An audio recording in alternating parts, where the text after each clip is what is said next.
J'ai le plaisir de vous présenter le chapitre 2 sur la mécanique des points matériels. Ce chapitre porte sur la cinématique du point matériel.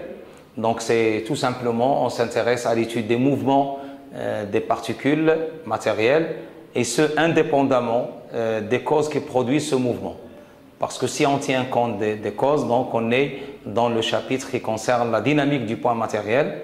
Donc on va commencer ce chapitre par une petite introduction et des généralités sur la notion de point matériel, la notion de référentiel, la trajectoire, et par la suite nous donnons la définition de la vitesse et les composantes du vecteur vitesse. Ensuite, je m'intéresse à l'étude de l'accélération et les composantes des vecteurs accélération, et on va donner certaines applications au calcul de l'accélération en coordonnées curvilines, c'est le repère de Freinet.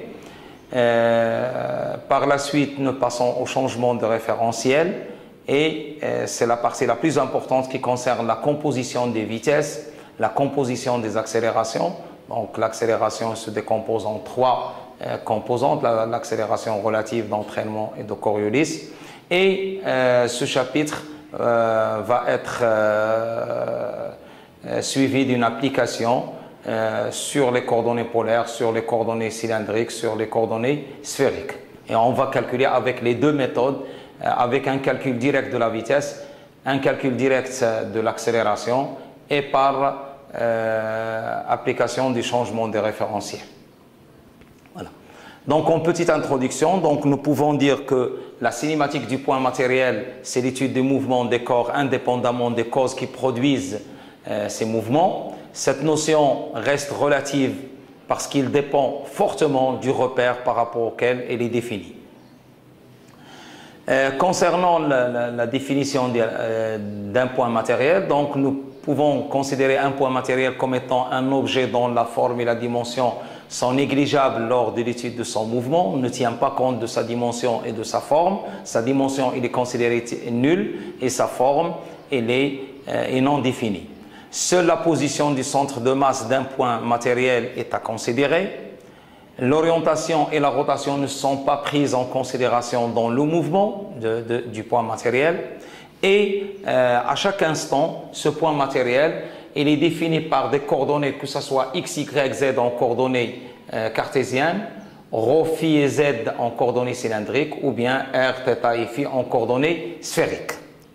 Voilà, donc ceci concerne le point matériel. En ce qui concerne le référentiel, tout simplement, nous pouvons définir un référentiel comme étant un repère d'espace. Ce repère d'espace, il est lié à un observateur muni d'une horloge pour mesurer le temps.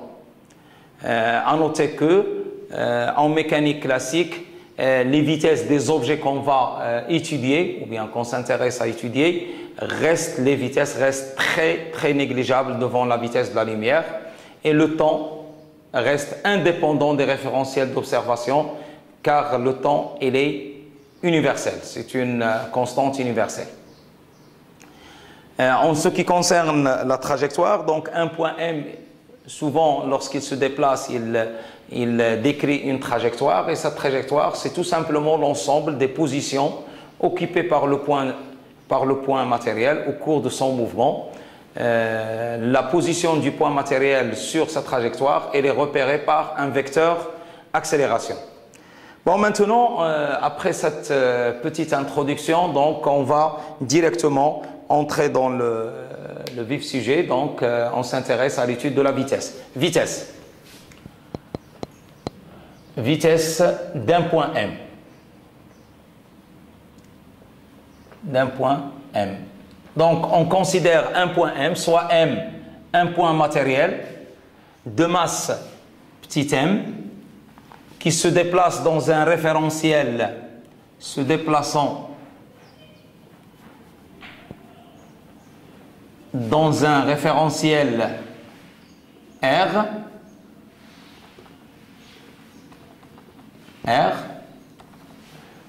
ce référentiel d'origine O et d'axe X, Y, Z, Donc, origine de R, c'est-à-dire que O fixe dans R, c'est très important. Et on définit la vitesse, et on la note V de M dans R. Attention, il faut spécifier dans quel référentiel on calcule la vitesse. C'est la dérivée du vecteur position de M sur dt par rapport à R. Donc ici, c'est la vitesse,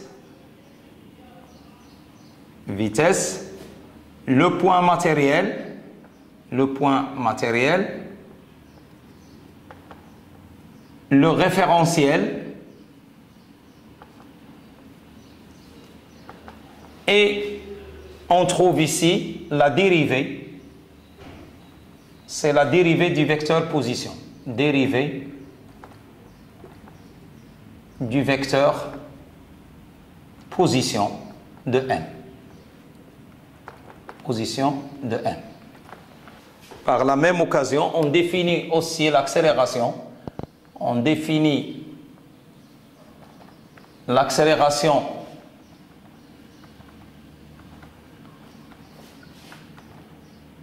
de M, notez gamma de M dans R. Bon, donc vous pouvez trouver gamma, vous pouvez trouver aussi cette écriture gamma de M dans R. Donc il y a, et vous pouvez aussi trouver A de M dans R. Donc ça, ce sont les trois écritures possibles qu'on trouve dans la littérature. Donc que ce soit A, gamma comme ça, ou bien gamma comme ça. Et donc il est défini. Donc pour un point matériel de masse M se déplaçant dans un référentiel R, gamma de M dans R, elle est égale à D de V de M dans R sur dt par rapport à R. Il est très important, très important d'indiquer le référentiel dans lequel est faite la dérivée. Qu'on peut écrire aussi, ceci on peut l'écrire aussi, d carré, c'est la dérivée seconde du vecteur position par rapport au temps et bien sûr dans le même référentiel R. Voilà. Donc les deux quantités, donc la vitesse c'est la dérivée première du vecteur position et l'accélération c'est la dérivée seconde du vecteur position. Comme petite application, donc application en coordonnées cartésiennes,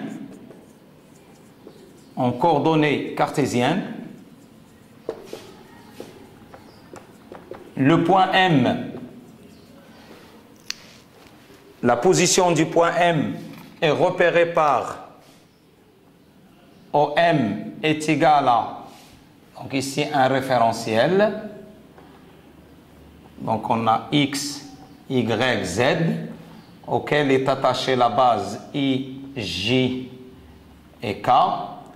Ici le centre du référentiel. Et on a ici un point M de coordonnées X, Y, Z. Donc le point OM, il est défini par X de T, I, plus Y de T, J, plus Z de T, K.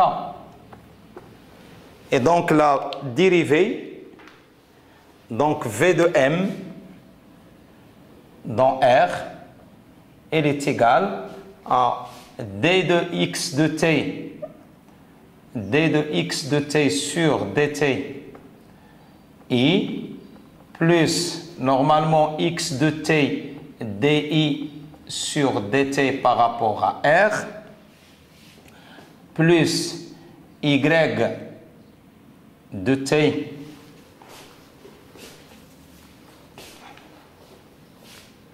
peut-être que je vais prendre de la place, plus dy de t sur dt j plus y de t dj sur dt r plus z dz sur dt k plus z de t dk sur dt par rapport à r. Ça, j'ai fait le calcul complet, mais bien sûr,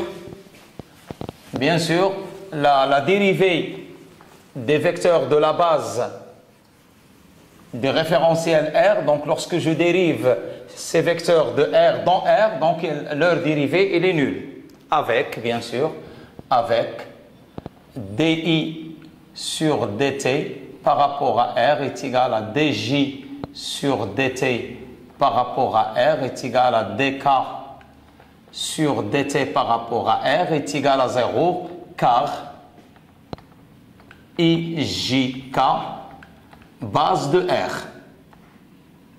Donc, lorsque les vecteurs constituent la base d'un référentiel, leur dérivée dans le référentiel, elle est nulle. Donc, V de M dans R, elle est égale, tout simplement, x point de t i plus y point de t j plus z point de t k. Voilà. C'est tout simplement, c'est la somme des dérivées des trois composantes du vecteur position. Et de la même façon, je calcule gamma, l'accélération, bien sûr gamma de m dans R est égal à d v de m dans R sur dt par rapport à R, qui est égal à d sur dt de x point i plus y point j plus z point k par rapport à R. Donc, je ne vais pas redériver les vecteurs i, j, k dans le référentiel R, mais tout simplement, donc j'obtiens gamma est égal à x seconde i plus y seconde j plus z seconde k, où x seconde, c'est la dérivée, la deuxième dérivée, ou bien la dérivée seconde de x par rapport à t2. Y seconde est égal à d carré de y sur dt2 et z seconde est égal à d carré de z sur dt2. Voilà. Donc, le calcul il est très simple. Donc, il suffit de dériver tout simplement les composantes du vecteur position deux fois. Et maintenant, je vais vous donner un petit exemple d'application pour mieux assimiler ce calcul de vitesse et d'accélération. Donc, soit un point M, donc application,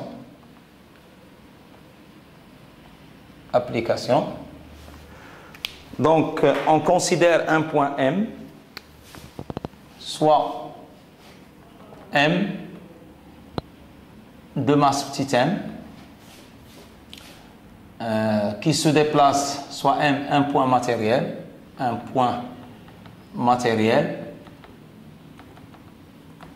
de coordonnées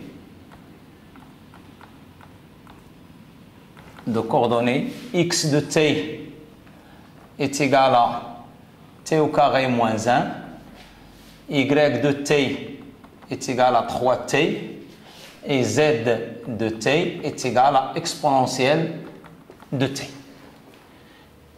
Et on s'intéresse à calculer le vecteur vitesse.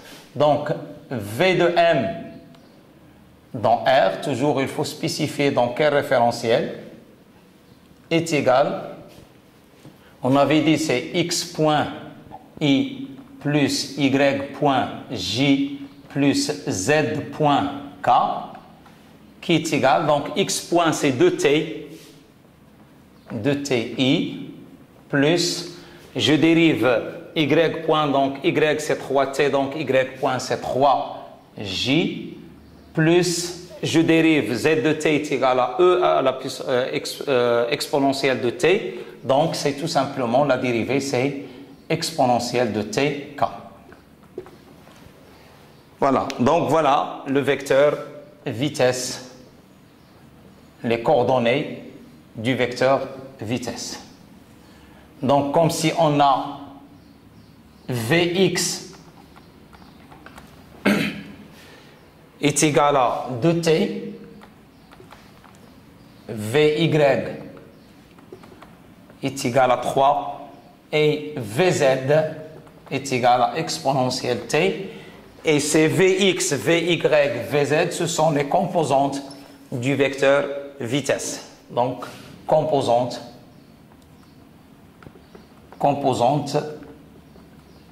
de V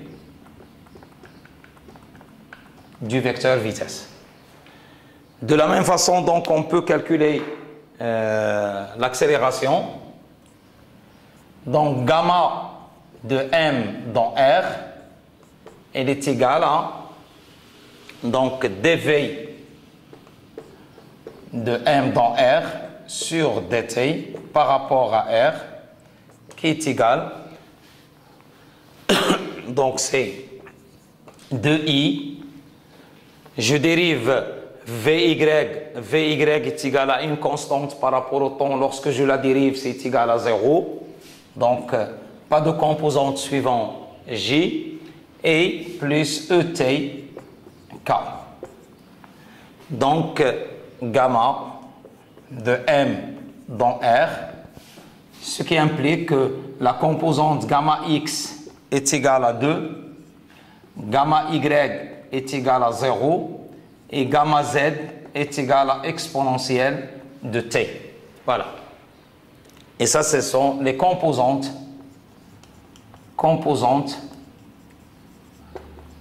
du vecteur gamma de m dans R. Donc, ceci, on va aussi l'appliquer, ce calcul, pour les coordonnées cylindriques. Donc, on suppose qu'on a un point matériel qui se déplace en coordonnées cylindriques. Et nous avons vu que le point M il est repéré par deux variables, donc la variable ρ, par les variables ρ, phi et z. Donc en coordonnées cylindriques, donc on va faire le même calcul en coordonnées cylindriques. Un point M de masse M a pour position, a pour vecteur position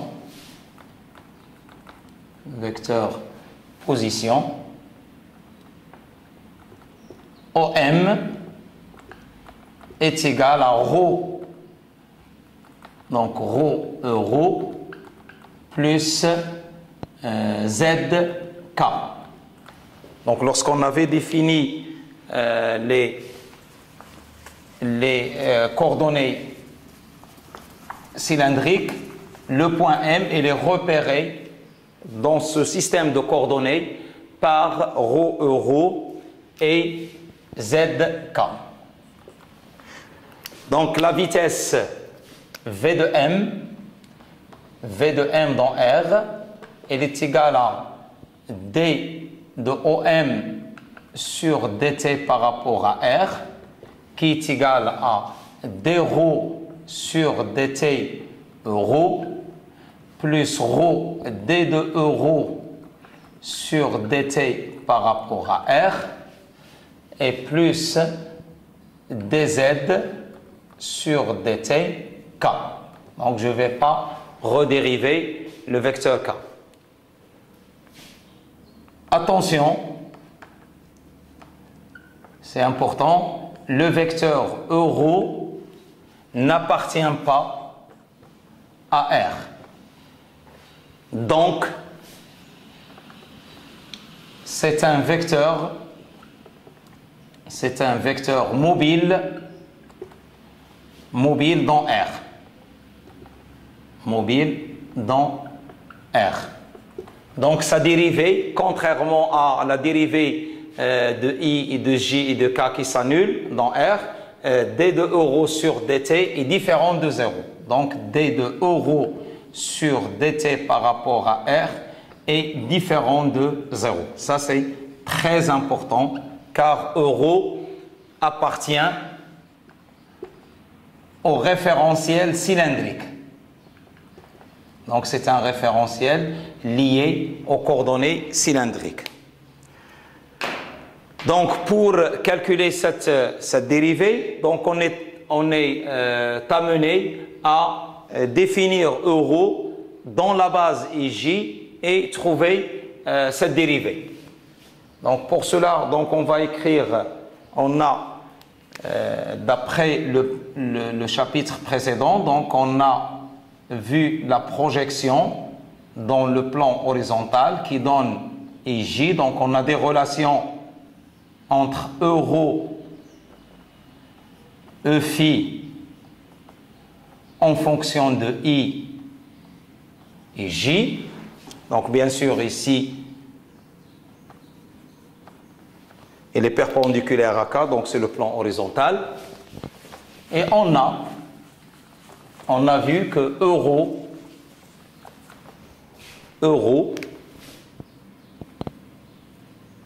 est égal à cosinus phi I plus sinus phi J, et E phi est égal à moins sinus phi I plus cosinus phi J.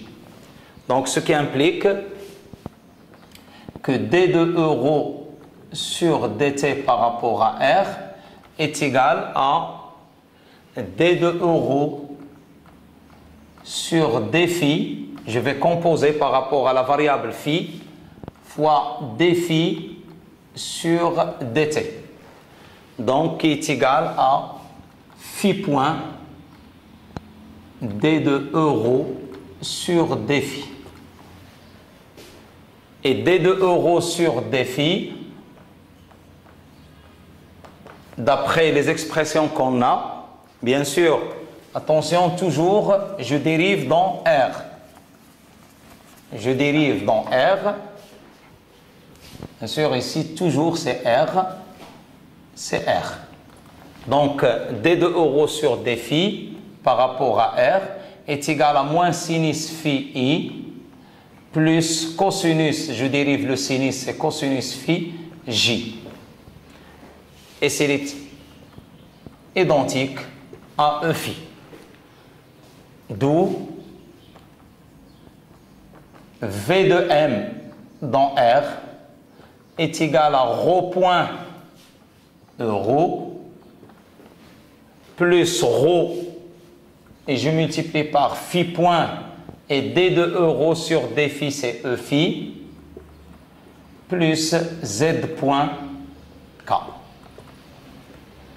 Bien sûr, avec ρ point, c'est d de euro sur dt, phi point, c'est d phi sur dt, et z point, c'est dz sur dt. ρ point est égal à d ρ sur dt. Ici, ce n'est pas la peine de spécifier le référentiel. Plus, donc, phi point est égal à d phi sur dt, et z point est égal à dz sur dt. Donc, de même, je vais procéder au calcul de l'accélération. Donc, gamma de m dans R est égal. Donc, je dérive cette quantité. Donc, il me donne ρ seconde euro. Donc, avec ρ seconde, c'est d de ρ point sur dt, plus ρ point d de euro sur dt par rapport à R, plus, ici j'ai trois variables, donc c'est ρ point phi point plus ρ phi seconde E phi plus rho phi point et je dérive d de E phi sur dt par rapport à R plus z seconde k.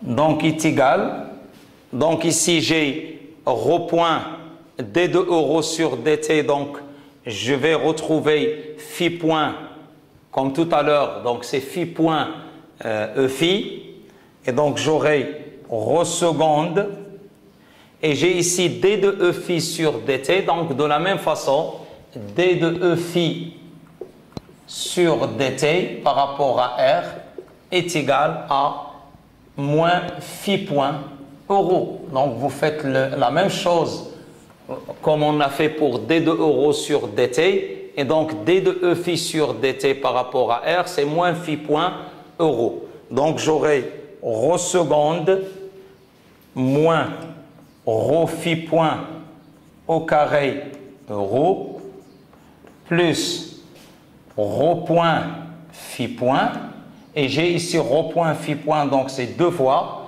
plus rho phi seconde E phi et plus z seconde k. Donc voilà l'expression de gamma dans R. Donc bien sûr vous voyez que les expressions commencent à un petit peu se compliquer, mais il suffit d'aller doucement dans les calculs sans sauter de passage, et c'est sûr que vous réussissez le calcul. Voilà donc ceci pour les coordonnées cylindriques. Donc le même calcul, on peut le faire pour les coordonnées sphériques. Il suffit qu'on dérive correctement, avec des projections correctes, donc on arrive à obtenir un calcul correct. Donc pour cela, je vais considérer un point M, donc soit M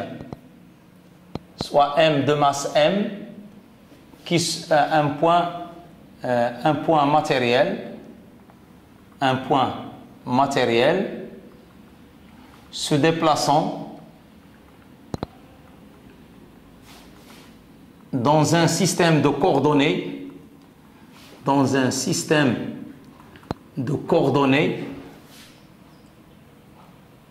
sphérique.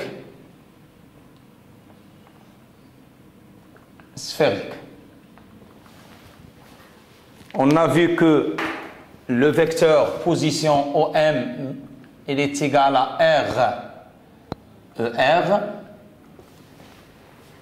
Donc avec ER, c'est le premier vecteur de la base sphérique. On a défini les autres. Donc le référentiel sphérique, donc c'est la base qui est liée, c'est ER, Eθ et Eφ. C'est-à-dire qu'on a trois variables R, θ, φ qui permettent de positionner le point M dans ce système de coordonnées. Donc V de M par rapport à R est égal à dr sur dt ER plus R d de ER sur dt par rapport à R. Attention, je dérive ce vecteur qui appartient au référentiel sphérique ou à la base sphérique, mais je le dérive dans R. Donc qui est égal à R point ER plus R d de ER sur dt par rapport à R. Donc avant de faire le calcul, il faut bien sûr rappeler les différentes projections qu'on a établies. Donc on avait établi dans le chapitre précédent que ER, donc ici l'angle θ, et ici Eθ, bien sûr, et là, j'ai le vecteur E phi. Donc, c'est la projection perpendiculaire à E phi. Et dans ces conditions, on a ER est égal à cosinus de θ K plus sinus θ euro. Donc, V de M dans R, il est égal à R point ER plus R, et je dérive ceci, D sur dt de cosinus de θ K plus sinus θ euro, et cette dérivée dans R. Donc, est égal à R point ER plus R, et la dérivée par rapport au temps de cosinus de θ, c'est moins θ point sinus θ K plus θ point cosinus de θ euro. La dérivée de K par rapport à dt dans R, elle est nulle, parce que c'est le même vecteur qui appartient à la même base de référentiel R, et plus sinus θ, donc plus sinus θ, d de euro sur dt par rapport à R. Voilà. Donc, ceci me donne R point ER moins R θ point sinus θ K plus R θ point cosinus de θ euro plus sinus θ, et d de euro sur dt par rapport à R, on l'avait vu, c'est phi point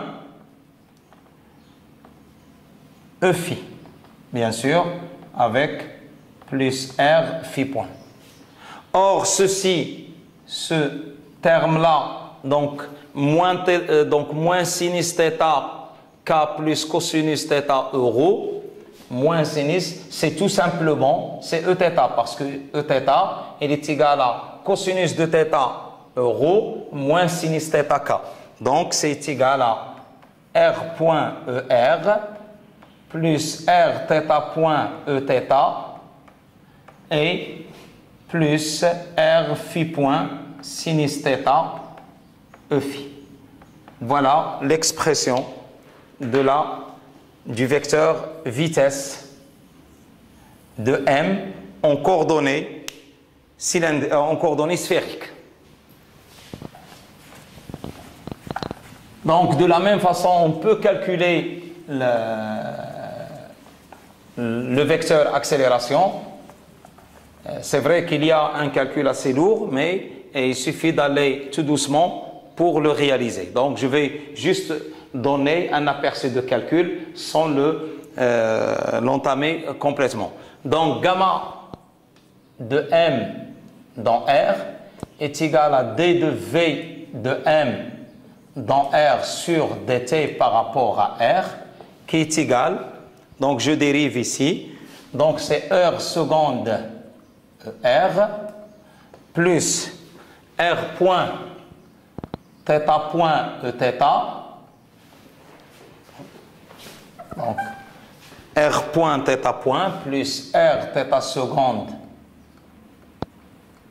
Eθ plus R θ point d de Eθ sur dt par rapport à R plus, ici c'est R point phi point sinus θ plus R phi seconde sinus θ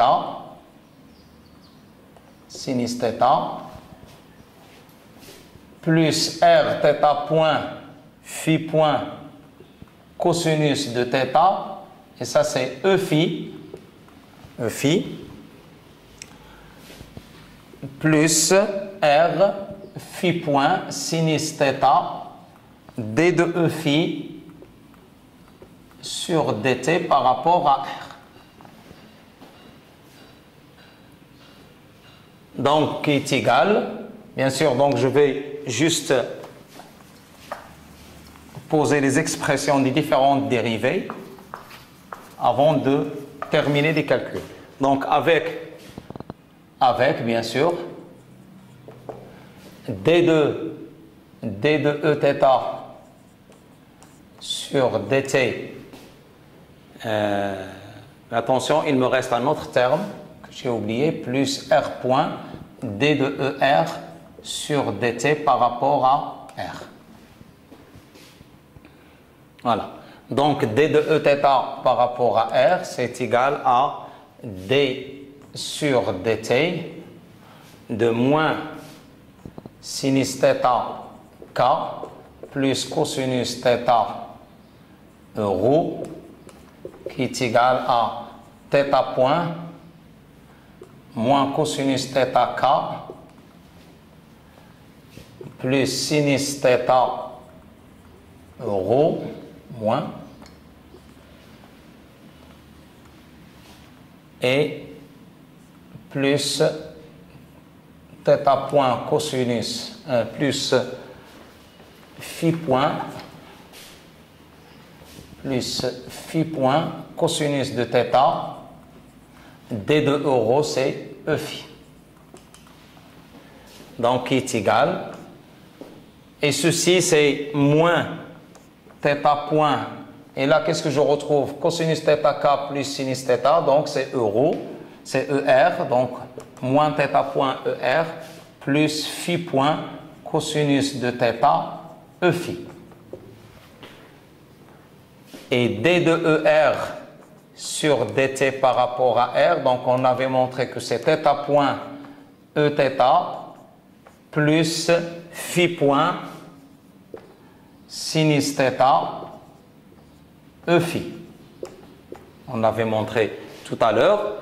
Et puis d de e phi sur dt par rapport à R, on avait montré que c'est moins phi point euro. Donc, bien sûr, en introduisant ces trois expressions qui concernent la dérivée de Eθ sur dt dans R, la dérivée de d de ER sur dt dans R et la dérivée de d de e phi sur dt dans R, on les introduise dans l'expression de gamma. Bien sûr, on trouve l'expression finale de gamma donnée par. Donc, vous verrez apparaître l'expression définitive de gamma. Il est un petit peu lourd à présenter, mais vous la verrez avec les trois composantes de l'accélération. Voilà. Maintenant, on passe à un système de coordonnées qui est fréquemment utilisé. C'est le système de coordonnées curviline. Donc, surtout lorsqu'on a une trajectoire qui est quelconque. Donc, ici, vraiment, on a étudié le système de coordonnées cartésien, la symétrie cylindrique, on a étudié la symétrie sphérique. Là, ce sont des symétries un petit peu spéciales. Donc, les choses sont bien arrangées. On a des symétries, mais lorsqu'on a une trajectoire qui est quelconque, c'est un mouvement qui est quelconque, donc on est obligé de passer par les coordonnées curvilines. Donc,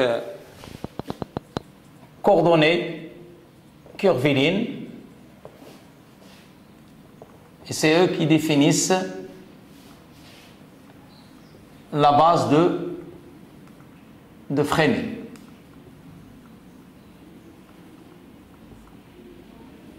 Base de Frémy. Donc on considère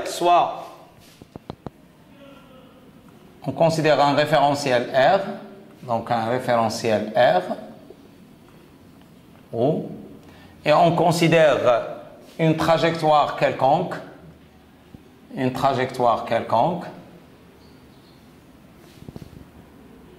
donc le point M se déplace sur cette trajectoire C.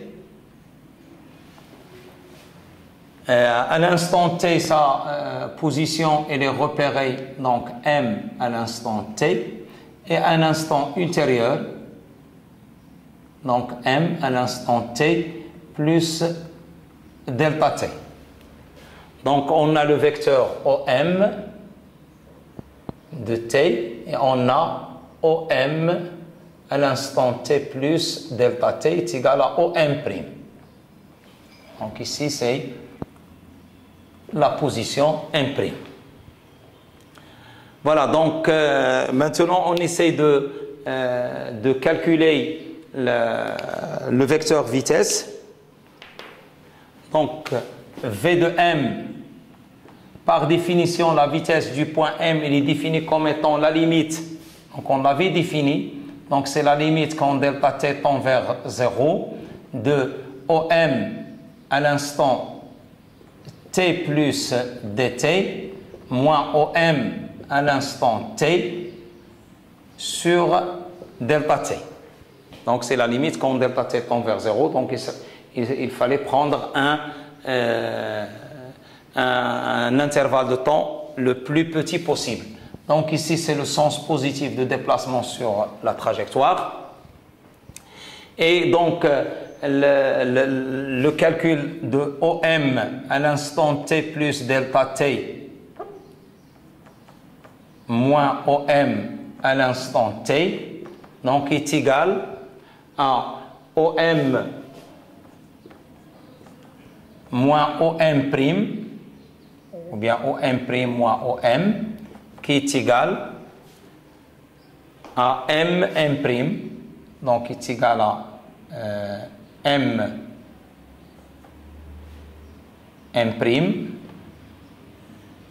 donc est égal à ce vecteur-là, donc M'. La particularité du vecteur M', c'est que M' est tangent à la trajectoire C, à la trajectoire du point M, donc c'est la trajectoire C, pour un delta t qui tend vers 0, c'est-à-dire un delta t le plus petit possible. Et pour cette raison, on va écrire que M', c'est tout simplement le vecteur M'. Donc on va définir un vecteur taux tangent à la trajectoire. Donc on définit un vecteur taux tangent à la trajectoire. Attention, ce vecteur taux, il change une fois qu'il dépend de la position du point M. Donc pour chaque point M, donc on aura un vecteur taux qui est tangent à la trajectoire. Donc c'est un vecteur qui suit la trajectoire dans son mouvement. Et on va considérer que donc est égal, comme si on a c'est M', l'arc M', donc c'est cette distance M', qui multiplie le vecteur taux. Et l'arc M', donc c'est ce qu'on appelle, c'est ce qu'on définit l'abscisse curviligne, donc est égal à ds taux. Donc ds qui multiplie taux. Où ds, c'est la longueur, comme je vous ai dit, la longueur de l'arc M'. Donc, ceci va automatiquement nous définir la vitesse. Donc, V de M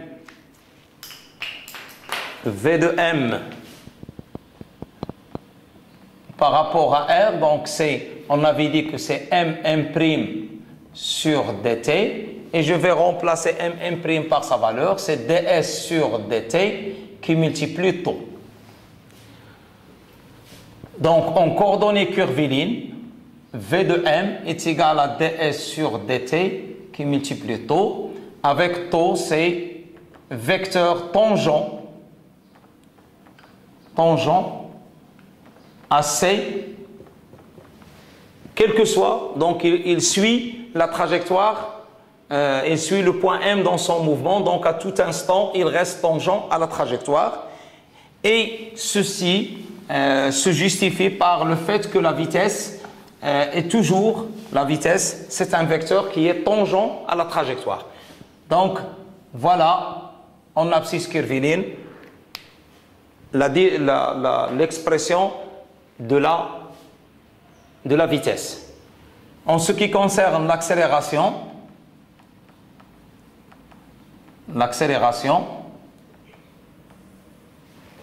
donc gamma de m dans R, il est égal à d de v de m dans R sur dt par rapport à R, qui est égal à d sur dt de ds sur dt taux, qui est égal, bien sûr, par rapport à R, donc qui est égal à d carré de s sur dt2 qui multiplie taux plus ds sur dt qui multiplie d taux sur dt par rapport à R. Voilà, gamma de m par rapport à R. Donc là, on trouve une composante suivant taux, donc c'est la composante tangentielle. Ceci c'est S de point, pour simplifier l'écriture. Et ici, on trouve une autre composante, donc ici S point. Et attention, le vecteur d taux sur dr, ce n'est pas un vecteur qui est constant dans R, mais c'est un vecteur qui varie dans R. Donc, il est mobile dans R. Donc, comment on calcule sa dérivée? Donc, c'est ce qu'on va voir par la suite. Donc, d taux sur dt par rapport à R, à quoi est égal? Donc, pour déterminer ce vecteur, donc on va écrire, par exemple, donc je vais considérer par exemple un cercle, parce que l'objectif d'introduire ces coordonnées curvilignes est le suivant. Donc l'objectif est le suivant. Si on a une trajectoire qui est quelconque et le calcul de la vitesse s'avère difficile, donc on applique une technique qui consiste à décomposer cette trajectoire en un ensemble de petits cercles. Voilà, donc comme si on prend cette trajectoire et on la divise. En ce point-là, on prend le cercle qui est tangent à la trajectoire. En ce point-là, on prend le cercle qui est tangent à la trajectoire, ainsi de suite. Donc, qu'est-ce qu'on fait? On essaye de décomposer cette trajectoire. On a un ensemble de cercles. Pourquoi le cercle? Pourquoi? Parce que le cercle, le mouvement, il est très simple à étudier. C'est que la vitesse, elle est perpendiculaire au rayon issu de son origine. Donc, lorsqu'on a le cercle comme ça, donc si on a le point M comme ça, comment on prend la vitesse? Eh bien, la vitesse, tout simplement, elle est perpendiculaire au vecteur issu de son origine, le vecteur position. Donc, c'est le cas de mouvement le plus simple. C'est pour cela, cette technique, la technique de Fresnel, consiste à décomposer cette trajectoire en un ensemble de petits cercles. Voilà. Mais attention, il y a une condition nécessaire et suffisante sur la trajectoire, c'est que la trajectoire doit être infiniment continue, infiniment dérivable. Si on a des points de discontinuité ou des points de non-dérivation, donc on ne peut pas utiliser les coordonnées curvilignes. Pourquoi? Ou bien la base de Fresnel. Donc si on a une trajectoire qui est discontinue, qui n'est pas continue et qui n'est pas dérivable, ça c'est un point de non-dérivation. Non-dérivation. C'est-à-dire ce point, la trajectoire, donc si je prends la fonction ici, donc cette fonction, elle n'est pas dérivable en ce point. Pourquoi elle n'est pas dérivable? Parce que si je calcule en ce point-là, si je calcule la dérivée, donc je trouve la dérivée, il est tangent à la trajectoire, et en même temps, en ce point, je trouve un autre vecteur qui est comme ça. Donc, comme si en ce point-là, la trajectoire a deux dérivées. Donc, ceci à exclure comme trajectoire pour y appliquer les composantes ou bien les coordonnées de Freinet. De même, donc si on a une trajectoire qui n'est pas continue, donc une trajectoire qui n'est pas continue, donc il y a un point de discontinuité, par exemple ici, donc on a un point de discontinuité, donc la même chose, donc ici on aura un vecteur tangent ici, et là on aura un autre vecteur tangent ici, et donc il faut que ces vecteurs tangents soient les mêmes en tout point de la trajectoire. Donc la même chose, on ne considère pas les trajectoires qui présentent des points de discontinuité. Donc ça c'est une condition nécessaire et suffisante. Donc si c'est à considérer le mouvement en Freinet comme étant un mouvement un mouvement très simple d'un cercle, donc là je peux maintenant calculer. Donc on a x, y, o, donc on a le point M, on a le point M'. Donc ici c'est j'ai l'angle alpha, donc ici j'aurai un angle alpha plus d de alpha, et donc R. Et comment je peux calculer cette abscisse curviligne ds? Eh bien ds dans ces conditions, à quoi est égal? C'est R d alpha. Donc d taux sur dt par rapport à R est égal à d taux sur ds fois ds sur dt. Bon, donc ds sur dt, que je peux écrire encore d taux sur d alpha fois d alpha sur ds fois ds sur dt. Donc j'ai composé par l'angle d alpha. Et donc ceci, ça me donne d taux sur d alpha dans R. Je vais le noter n, un vecteur qui est, si c'est ça, est le vecteur tangent. Donc le vecteur n, c'est un vecteur qui est perpendiculaire, qui est orienté vers l'intérieur de la trajectoire. Donc n perpendiculaire à taux, qui multiplie ds sur d alpha 1 sur R, donc comme on a vu ici, et fois ds sur dt fois s point. D'où gamma de m dans R, elle est égale à s seconde taux plus s point au carré sur R qui multiplie n. Que représente donc taux n? C'est le vecteur de la base de Freinet. Voilà. Et puis S point est égal à ds sur dt, mais R, attention, c'est R de t, parce qu'on aura des cercles qui sont différents lorsqu'on coupe la trajectoire en infinité de cercles. Donc les rayons, ils vont être, ils dépendent du temps. Donc RT, donc on appelle rayon de courbure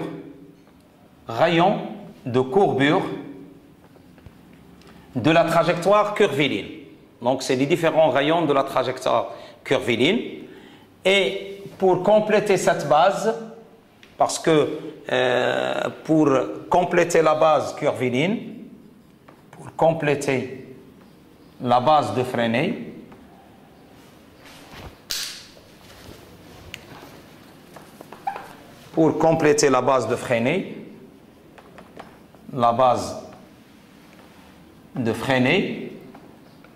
donc on introduit B, un autre vecteur, tel que ce vecteur est égal à taux vectoriel n. Donc, et on l'appelle binormal. La binormale. Et n, comme je l'ai défini ici, c'est la normale. Normale à la trajectoire. Donc normale, donc c'est un vecteur qui est tangent, qui est perpendiculaire à taux et qui est orienté vers la concavité, vers l'intérieur de la trajectoire, comme on l'a indiqué ici. Et donc le vecteur B, il est comme ça. Donc c'est un vecteur qui est perpendiculaire au plan taux n, mais de telle sorte que B est égal à taux vectoriel n. Voilà. Donc il y a une façon pour calculer. Donc ceci nous amène à écrire gamma m dans R comme étant gamma t taux plus gamma n n. Donc c'est gamma tangentiel, ici gamma tangentiel, ciel, et ici gamma normale. C'est la composante normale et la composante tangentielle de la trajectoire. Donc avec gamma t est égal à s seconde et gamma n est égal à s point au carré sur r de t. Voilà les composants. Donc on pourrait les calculer aussi si jamais on a gamma.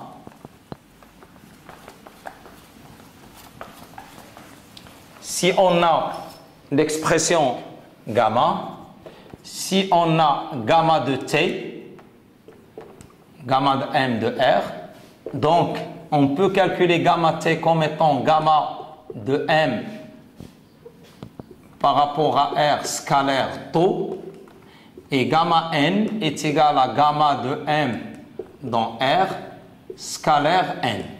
Voilà. Et aussi, donc, on a une autre relation supplémentaire.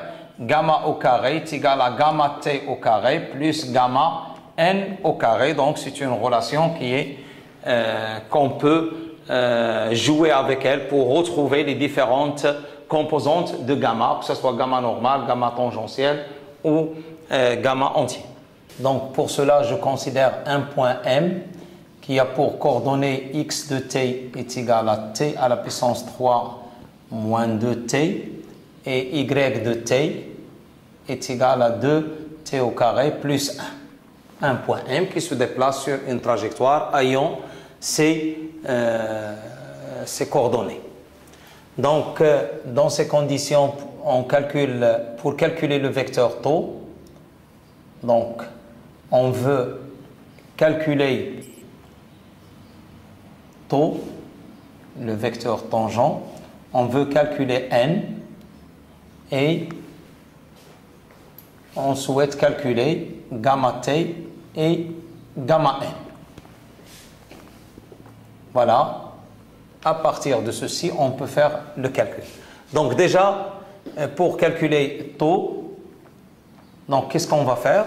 Donc on avait vu que V de m par rapport à R est égal à ds sur dt fois taux et qui est égal au module de V de m par rapport à R qui multiplie taux. Donc ce qui implique que taux est égal à V de m dans R sur le module de V de m par rapport à R. Donc c'est très simple maintenant. Donc V de m c'est x point i plus y point j sur le module de v, c'est racine carrée de x point au carré plus y point au carré.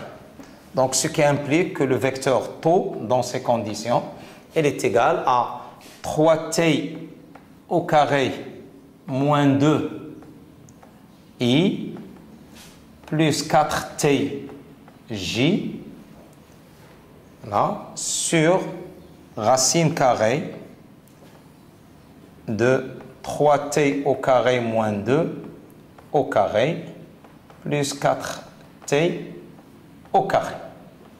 Voilà, donc j'ai donné un exemple qui est un petit peu compliqué, mais donc le principe c'est de voir comment on peut faire les calculs. Donc voilà le vecteur tangent à la trajectoire définie par ses coordonnées. Maintenant, comment je peux calculer le vecteur n? Eh bien, c'est très simple. Donc, d'après ceci, le point M, il se déplace dans le plan XY. Donc, le point M, à tout instant, OM est perpendiculaire à K. Le vecteur OM, il est perpendiculaire à K. Donc, ici, on va choisir la binormale. Donc, la binormale, ce qui implique que la binormale B est égale à K. D'où, puisque la base de Freinet taux NB direct, ce qui implique que N est égal à B vectoriel taux qui est égal à K vectoriel taux. Donc K vectoriel taux, il nous donne N. Donc ce qui implique que N, il est égal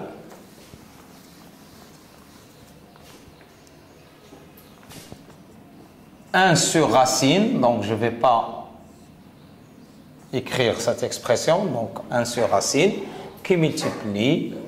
Donc 3 t au carré moins 2 k vectoriel i plus 4t k vectoriel j. Donc le vecteur n elle est égale à 1 sur racine, donc toute l'expression. Et donc 3t au carré moins 2, k vectoriel i, c'est j, donc 3t au carré moins 2 j. Et k vectoriel j, c'est moins i, donc moins 4t i. Donc voilà le vecteur n. Donc c'est un vecteur normé et qui est perpendiculaire à taux. Donc c'est très simple, le calcul il est tellement simple.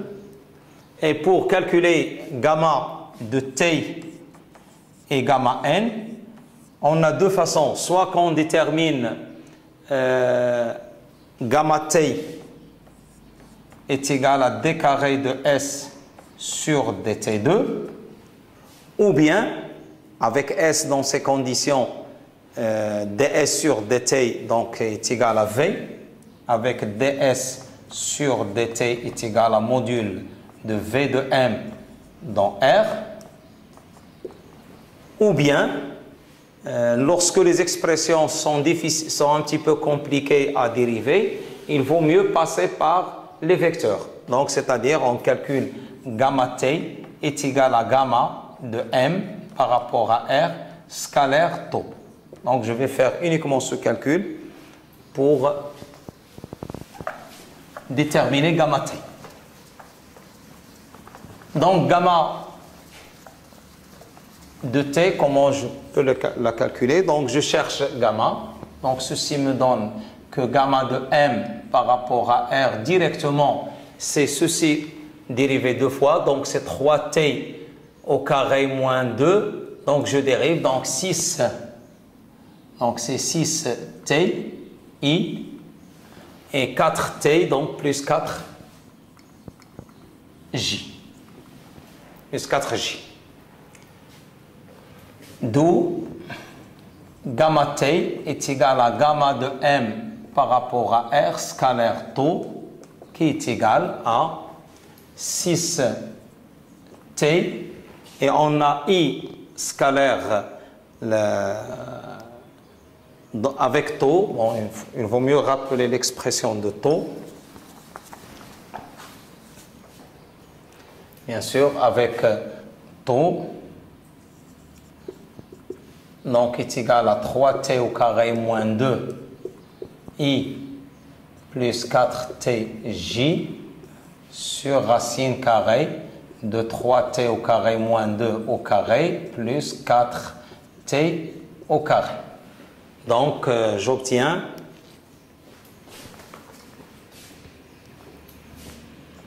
Donc 3t au carré moins 2 fois 6t plus 4t fois 4 sur racine carrée de 3t au carré moins 2 au carré plus 4t au carré.